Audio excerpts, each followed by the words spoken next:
आजच्या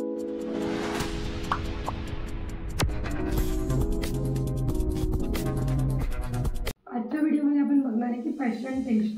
बऱ्याच जणांना असतं की अरे प्रोफेशन आणि फॅशन वेगळं आहे का, बऱ्याच जणांचे प्रश्न असतात. सो फॅशन म्हणजे काय नक्की एक्झॅक्टली, त्यामध्ये सिंपल प्रिन्सिपल जे आपल्याला फॉलो करायचे, त्यातून तुमचं फॅशन एकदम क्लिअर होणार आहे. सो आजच्या व्हिडिओमध्ये मी तुम्हाला सांगणार आहे about your fashion taste. Okay, so त्यामध्ये सगळ्यात फर्स्ट इम्पॉर्टंट पॉईंट आहे तो म्हणजे तुमचा इकिगाय प्रिन्सिपल. इकिगाय प्रिन्सिपलमध्ये काय करायचे, स्वतःला प्रश्न विचारायचा आहे तुम्हाला की what I love to do. कोणत्या गोष्टी मला करायला आवडतात. मला डान्सिंग आवडतं, मला रीडिंग आवडतं, मला क्रिकेट खेळायला आवडतं, मला कुठल्या गोष्टी करायला आवडतात, त्या सगळ्या गोष्टी त्यामध्ये लिस्ट आउट करायच्या.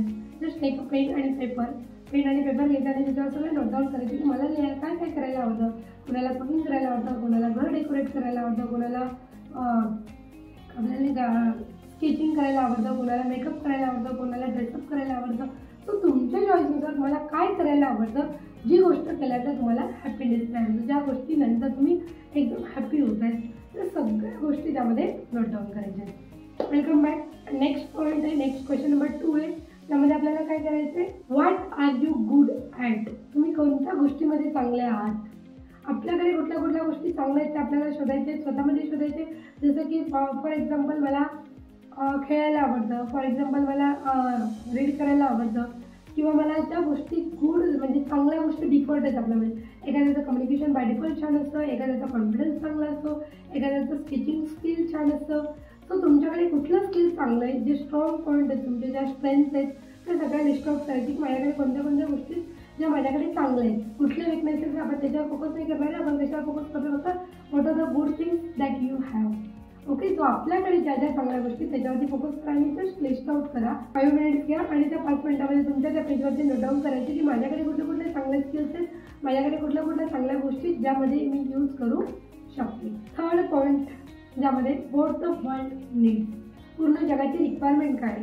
सगळ्यात मोठी जर तुम्हाला प्रश्न विचारला की जगाची सगळ्यात मोठी नीड काय, सगळ्यात मोठी गोष्ट असते हॅपीनेस. जो आपण स्प्रेड करू शकतो. आपल्याकडे स्किल असेल की आपण नेहमी हॅपी राहू शकतो. दुसऱ्यांना आपल्याकडे जोक मारण्याचं जरी स्किल्स असेल तरी आपण इतरांना हॅपी करू शकतो. छोट्या काही वेळासाठी का करू शकतो. बरोबर, अशा आपल्याला विचार करायचा की आपल्या जगाची नीड काय, एक्झॅक्टली वर्ल्डला काय रिक्वायर्ड आहे. प्रेम, स्माईल, हॅपीनेस. बरोबर आहे. आणि त्यानंतर बाकीच्या गोष्टी त्यांच्या लाईफमध्ये की हा पैसा असेल, प्रॉपर्टी असेल, वॉटेवर आपण त्या नाही देऊ शकत. ज्या आपल्याकडनं आपण सोसायटीसाठी देऊ शकतो, आपण एक समाजाचा कोणीतरी देणं लागतो, त्या हिशोबाने आपण ज्या काही गोष्टी त्यांना समाजासाठी देऊ शकतो त्या आवर्जून दिल्या पाहिजेत. अशा कोणती गोष्टी तुम्ही ज्या पब्लिकसाठी देऊ शकतात, अशा कुठल्या गोष्टी आहेत तुम्ही त्या जनतेसाठी वापरू शकता ज्यातून जनतेचा फायदा होऊ शकतो. So identify the needs of the world and make the list of all the things.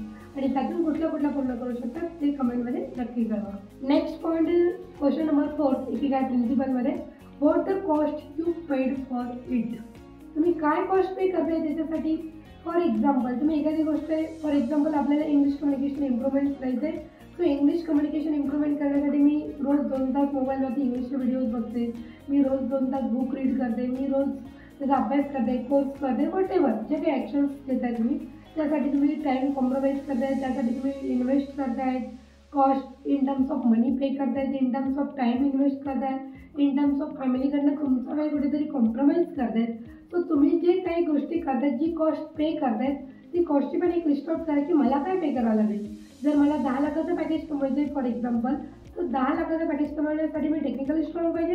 Technically strong होण्यासाठी मला कुठेतरी शिकण्यासाठी वेळ द्यावा लागेल, शिकण्यासाठी मला कुठेतरी चार्जेस पे करावे लागतील, ऑनलाईन शिकावं लागेल, वॉटेवर.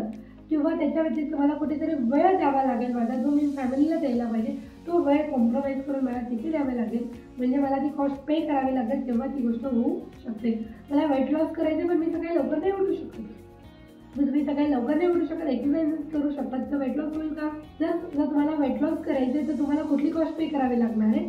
सकाळी लवकर उठून एक्सरसाइज करावं लागेल, आयदर मॉर्निंग वॉक करावं लागेल, और योगा पुणे वॉटेवर जे तुम्हाला वाटतं ज्यामध्ये आपल्या बॉडीची मुवमेंट होऊ शकते, त्या सगळ्या गोष्टी तुम्हाला ते कराव्या लागतील. इथे झोप कॉम्प्रोमाइज करतात. बाकीची जेव्हा झोपतात तेव्हा तुम्ही छान वर्कआउट करतात, म्हणजे तुम्ही you are paying that cost for that weight losing, right.